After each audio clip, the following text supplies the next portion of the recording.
Assalamualaikum dan salam sejahtera. Jadi saya nak bercerita untuk pemberani membeli Mazda RX ni. Harga pun taklah mahal sangat kan.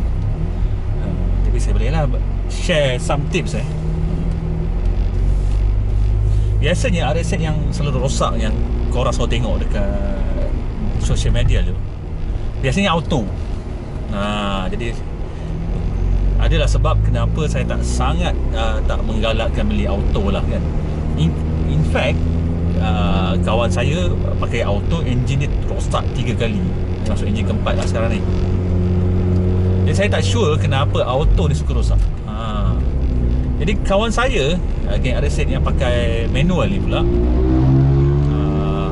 so far tak ada lah pula enjin kong, kecuali saya lah, sebab saya memang lenjan kereta RX ni main track kan. Jadi enjin rosak tu memang dalam kiraan saya lah. Tapi kalau setakat untuk hobi bayangkan tak masuk track pun enjin kong, tu pelik lah kan. Biasanya dia kena dekat Mazda RX yang automatic lah. Dan selalunya kena kat model S1. S1 ni maksudnya model tahun 2003 hingga body bukan register, body 2003 hingga 2008. Tak salah saya 2008 ke atas baru S2 lah. Jadi selalunya model auto S1 ni bermasalah. Jadi kena elakkan lah. Boleh ke U-turn kat sini? Hebat.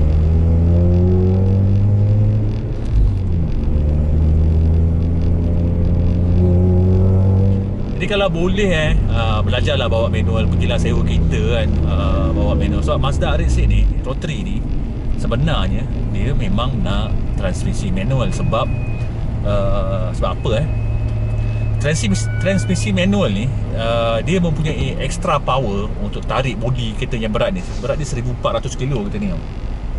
Jadi bayangkan auto tu, saya rasa macam tak larat nak tarik bodi ni. Jadi dia macam buat kerja lebih. Itu teori saya lah. Dia macam buat kerja lebih, ratio pun tak betul. Lepas tu RPM tak sampai 6 dah drop gear tukar. Jadi macam pembakaran pun tak cukup sempurna. Tapi kalau manual, kalau auto pula dia lenjan kau rosak pula. Sebab dia tak dicipta untuk lenjan. Dia cipta untuk satu Suzuki Swift Project Mars Jahanam dalam track lah ni. Oh gila. Jadi saya suggest kalau nak cari RX manual. Sebab manual ni kita boleh cuci karbon dan enjin boleh berfungsi pada kadar yang dia sepatutnya. Auto ni macam enjin tak berfungsi pada dia punya kadar yang sepatutnya lah, pada saya lah. Jadi itu saja borak-borak saya. Assalamualaikum dan salam sejahtera.